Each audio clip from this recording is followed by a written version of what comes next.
This is 22nd and Brooklyn Avenue in Kansas City, Missouri.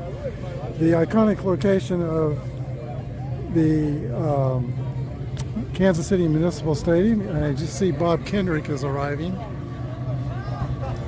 We'll turn this around here. Bob is in a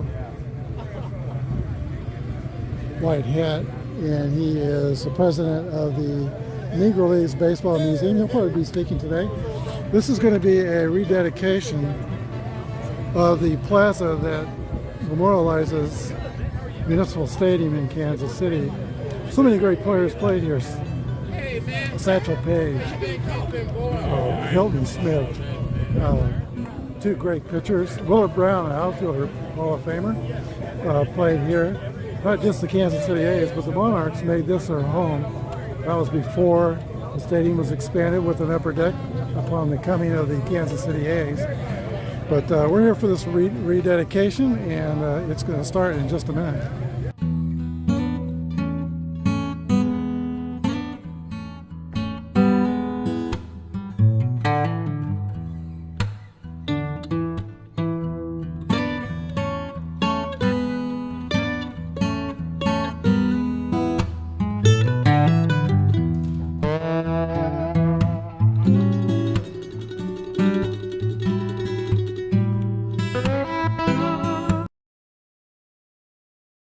The great John Mayberry. Yeah, John and I on the drive over, I said, you know, Reggie Jackson said he hit one on Brooklyn. Hit one over Brooklyn, Frank. And John said, I almost got one over there. It just barely missed. And so we're thrilled to have John, who's one of the great guys in baseball and a legend who had an opportunity to showcase his abilities right on this very site. So John, man, thank you so much for coming out to join us today.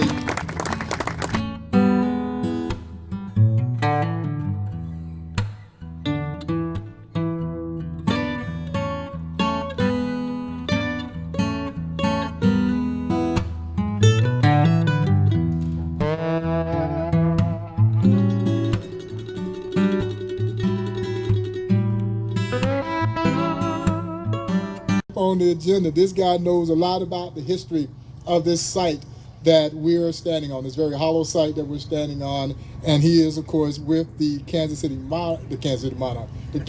Royals, but he knows a lot about the Kansas City Monarchs. He is the historian there at the Royals and takes care of the Royals Hall of Fame. Please welcome my friend, Mr. Kurt Nelson.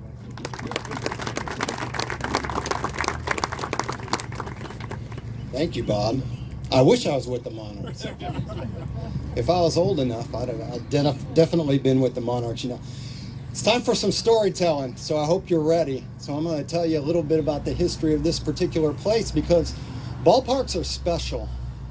Ballparks are special places, and the memories that are made there can remain long after those structures are no longer there. This particular ballpark that we sort of celebrate that stood here was built and opened 99 years ago. And it was built on what was called at the time the site of an old frog pond. So if you can sort of imagine the sort of a low-lying spot over there. But it had a higher destination, it had a higher calling to be Kansas City's gathering place for almost a half of a century. And there's really three distinct eras that you could say were part of what we commonly call Municipal Stadium. It was originally called Muehlebach Field, named after the man who paid for its building, George Muehlebach. Muehlebach Hotel, Muehlebach Brewing, owned the Kansas City Blues. And there was, the first era was sort of, I'll call it the Blues and Monarchs era. And you know that the Blues, the Kansas City Blues, were here in many different incarnations, but the one that played here primarily, they won 3 Junior World Series titles in this particular ballpark. And there were a lot of great players and interesting people that played for those teams. And from 1937 until the time the Blues left in 1954, they were a top affiliate of the New York Yankees.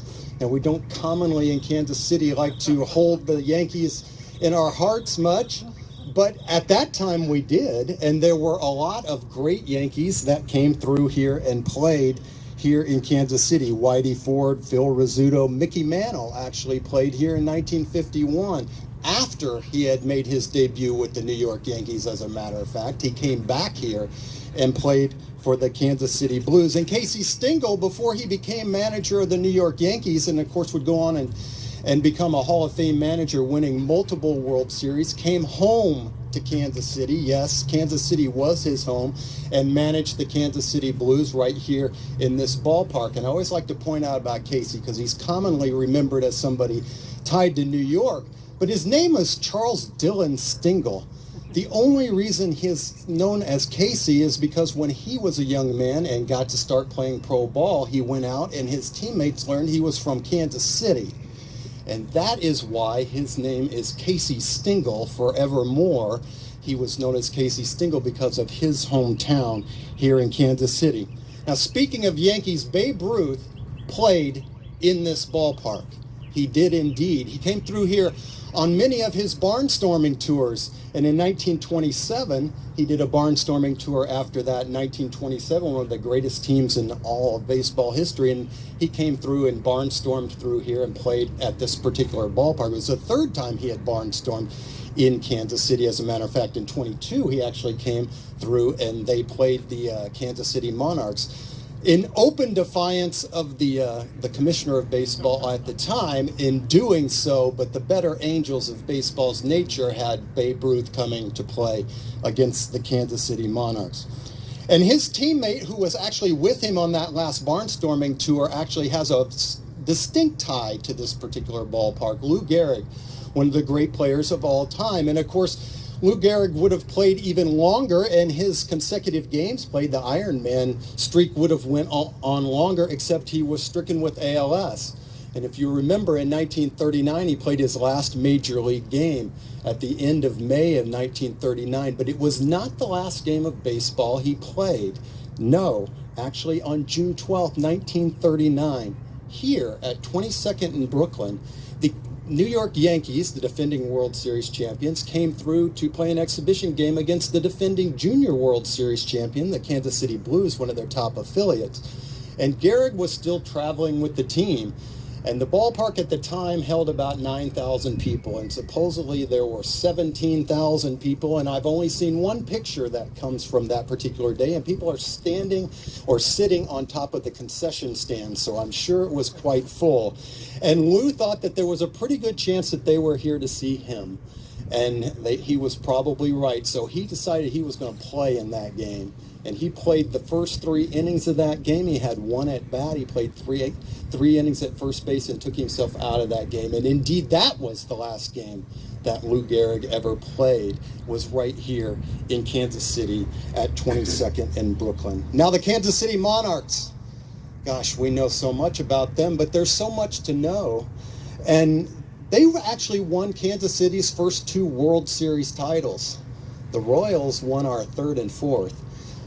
The Monarchs won World Series titles in 24 and 42, with this being their home ballpark. And there's so many players, we won't even go in. You've mentioned some of them: Hilton Smith, Bullet Joe Rogan, of course, Satchel Paige, our own Buck O'Neill, who we still hold dear in our heart, was player and manager here.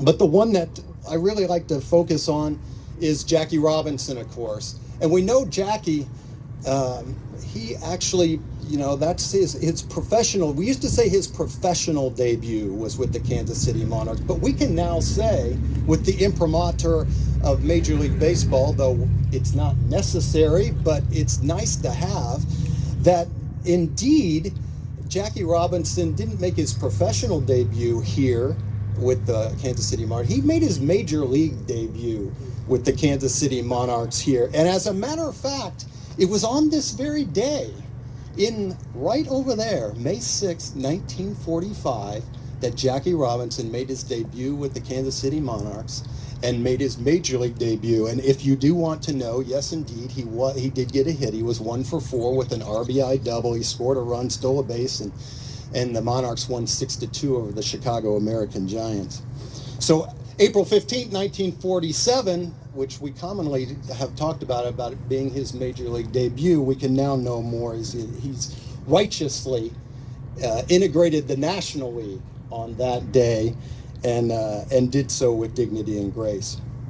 Now the Kansas City Athletics, you know, we talk about them bringing Major League Baseball to Kansas City. Actually, Major League Baseball had been here before in Kansas City, but they did return the American League to Kansas City, at least in its Major League incarnation. The Blues had been a founding member of the American League in 1899 and 1900 before it became a major league, but then moved to Washington in 1901 when the American League became a major league. But the Athletics brought American League Major League Baseball back in 1955.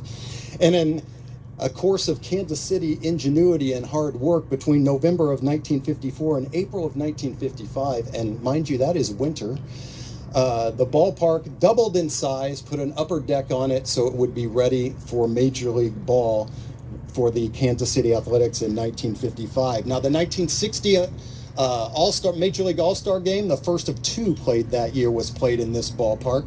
And I'll just rattle off some names here, because I'll always point out is at this particular location, if you were a great ball player in the early to mid part of the 20th century, you played in this ballpark. Mickey Mantle, Willie Mays, Ted Williams, Stan Musial, Ernie Banks, returning to Kansas City because he had played with the Monarchs, Yogi Berra, and of course the great Henry Aaron was in that game as well. We talk about debuts for the A's never had a winning season here, but right after they left, they became one of the greatest teams in baseball and won multiple World Series titles. And a couple of the key players on those teams, Reggie Jackson, Catfish Hunter, made their debuts right here with the Kansas City Athletics in this ballpark. And in 1961, a shortstop for the Kansas City Athletics named Dick Hauser made his Major League debut and would return 2 decades later to lead another team in Kansas City to some interesting and fun times.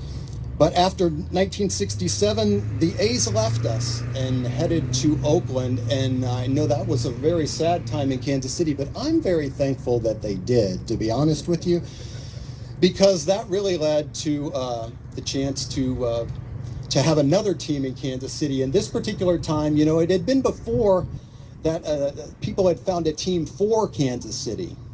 People went out, the Athletics moved here, so it would be a Major League team for Kansas City.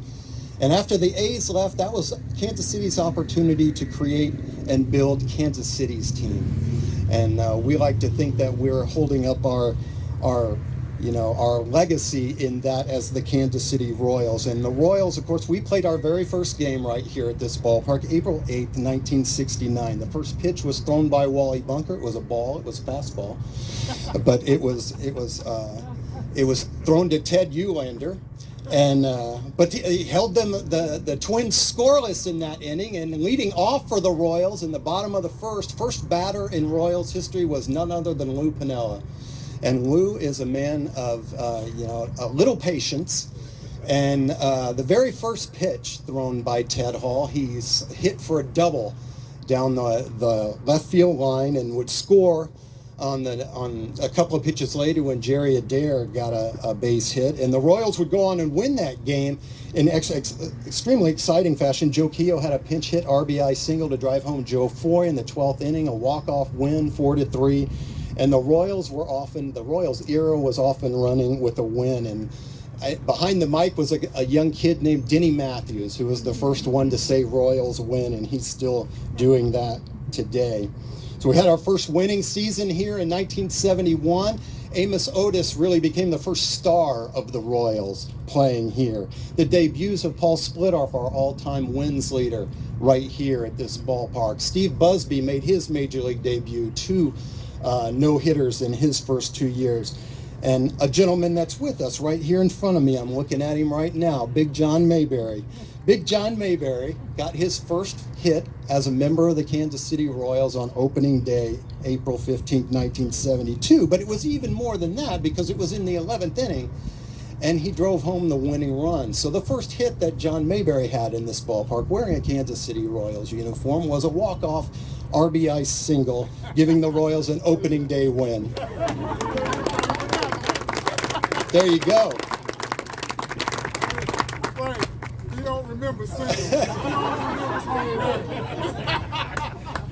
Which is true because he also hit the last home run in this ballpark that was hit by a member of the Kansas City Royals. And to make it perfect linearness to it, he also hit the very first home run at Royal Stadium as well.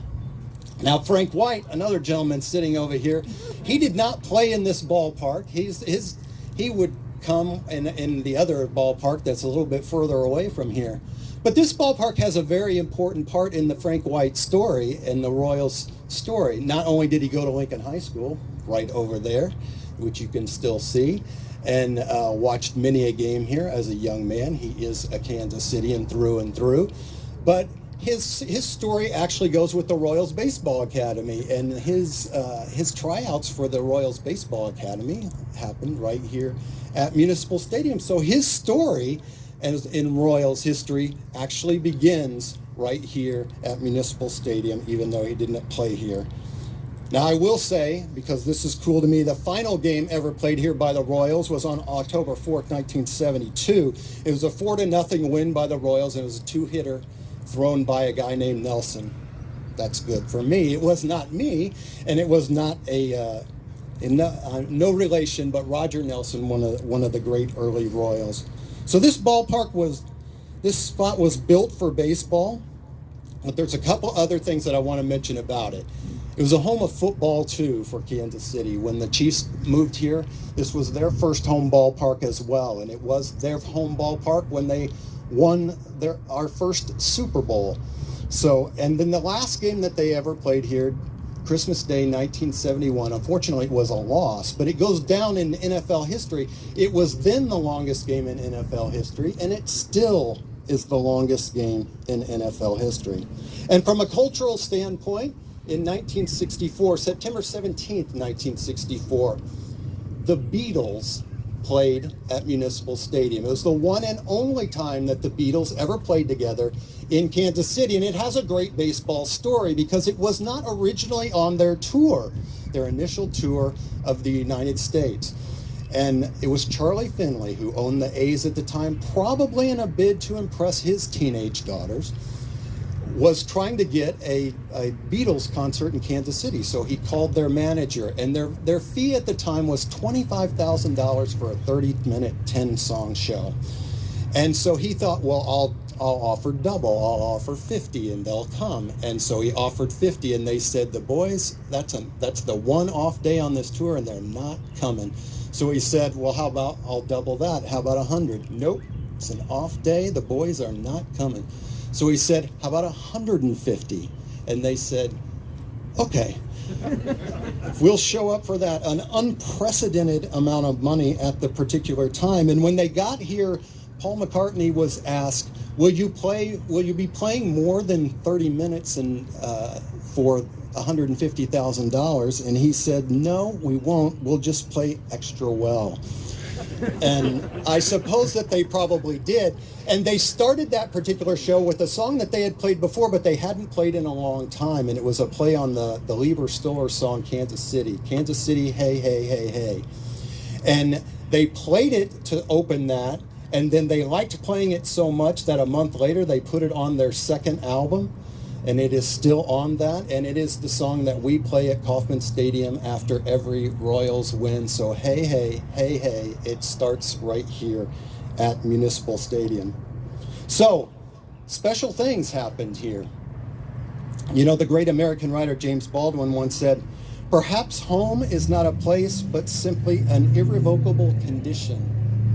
And I think I can sort of take that to heart because in a way I feel at home here remembering this ballpark, despite the fact that I was never here myself.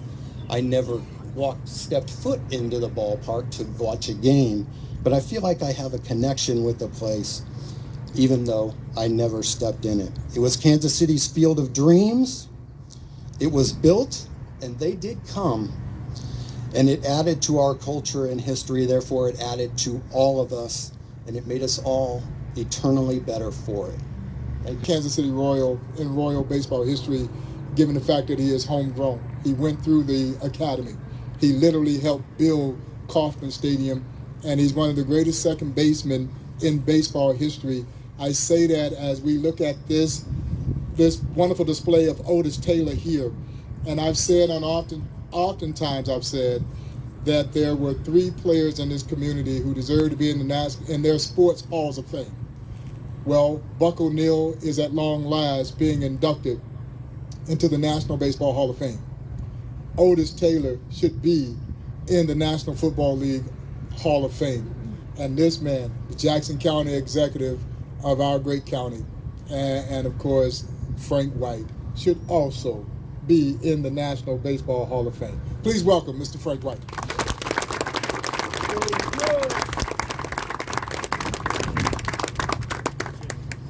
Well, I feel like I need to sit down now because they told everything I was going to say. But Bob, thank you so much. I really appreciate it. I really appreciate being here. This is home to me. I grew up 10 blocks down Brooklyn here, and like Bob said, I went to Lincoln Junior and Lincoln Senior, and everyone in this plaza, I either knew, played with, or played for, with the exception of Jackie Robinson. So it's really kind of neat for me to come back and see this and see where it's going. And you know, it's really kind of special to see Big John, because Big John was my first roommate in baseball. The best storyteller you'll ever want to meet. So if you get a chance to let him tell a story, he's got a story for you. But many days I've watched from our bleachers over there in the high school. You can look over into the Municipal Stadium. So I watched many games from those bleachers. I watched Satchel Paige pitch 3 innings against the Red Sox. I was in the stadium to see the Indianapolis Clowns play. I saw Big John play in this stadium, and to be able to be here and be in, well, actually we're a little bit this way, but the right field is over here. And earlier, someone had mentioned Lou Piniella, and Big John can tell the stories a lot better than me, but there used to be a door that exited out to Brooklyn, and all the cabs would park along Brooklyn. And so I think it was Lou that made the last out of the game. He was so irritated, just kept right down the right field line, out the door, grabbed the cab and went home. So he never came back. But we have fun. But I'm really excited that I was able to come here, and I'm really pleased to see Big John. The best advice Big John gave me as a player, he said, the one thing I want to tell you right away is that I don't care if it's raining, I don't care if the sun's shining, I don't care if it's wet, I don't care if it's snow, I don't care if the ball hit a rock, I don't care if the ball goes in a hole. He said, if you don't make the play and the writers ask you, why didn't you make the play? He used a different word, but he said, just tell them I just screwed it up. So what that meant to me, he said, we're going to make our mistakes, we're going to admit our mistakes, and we're going to get better with no excuses. And so that was the best piece of advice I got. And the second bit of advice I got was from Cookie Rojas, who said, when you know when to do something and when not to do something, you're going to be okay. Didn't know what he was talking about at the time, but later on I realized he was talking about the decisions you make on the field, and when you make them and how you make them is what's going to make the game either more difficult for you or easy for you. But here, I walked these streets many times. I ran my hands down the side of this building many times. All the athletes came out the right field side door, and we was too afraid to talk to them. And I just really felt like one day I wondered if I was ever going to play in the stadium. And Kurt, I did play here, but it was amateur. It was an amateur all-star game, and so and then trying out here was a wonderful experience, because I've never tried out for anything, and you got 300 boys trying to try out for. You don't know what you're trying out for, and so but it was a great experience for me to really have that opportunity to play professional baseball. And I think that most people, especially black athletes, we have the ability, we have the talent, but sometimes we don't have the fundamental skills to move us faster than we should.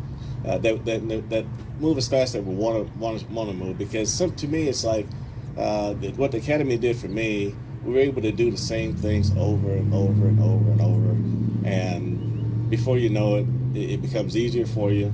And just to give you an idea how fast it happened, I went from a guy playing 35 games in the summer, no high school baseball, And I was a month from turning 20 when I went into the baseball academy, and I was in the big leagues at 23.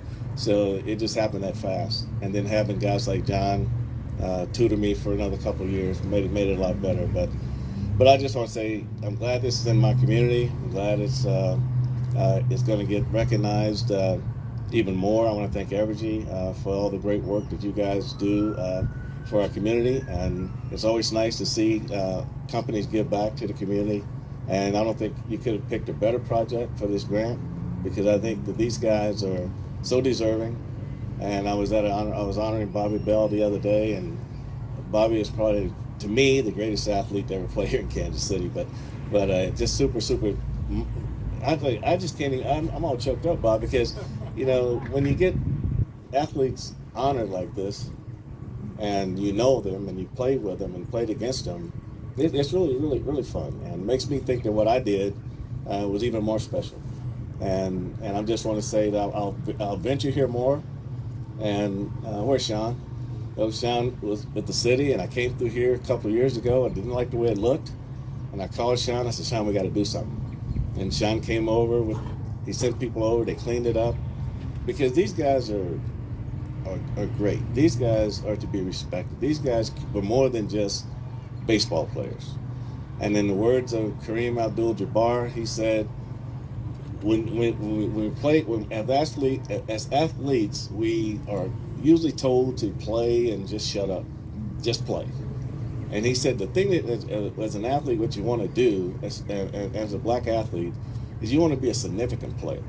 You don't just want to be a player. You want to be significant, and you want to take the trophies, and you want to take the championships, and you want to use those as currency to lift up your community. And that really rang a bell to me, and that really sticks with me. And I just want to say that it's a great honor. Thank you all for coming. Thank you all for celebrating these great athletes and what this historic site meant to these guys, and also meant to what it means to our community as we celebrate today. So thank you so much. I appreciate it. The timing of the rededication to coincide with a milestone event that occurred at this very site. May 6, 1945, Jackie Roosevelt Robinson did indeed play his first game as a member of the Kansas City Monarchs.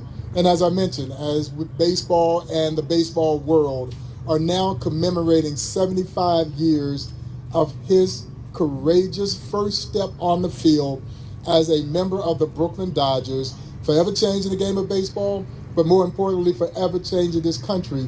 It is so important that people understand that it does not happen without Kansas City, and it does not happen without the Negro Leagues. So we are proud to unveil our new Jackie Robinson display as the most recent installation and folks will have an opportunity Plaza now to come and learn about Jackie Robinson's route as a member of the great Kansas City Monarchs.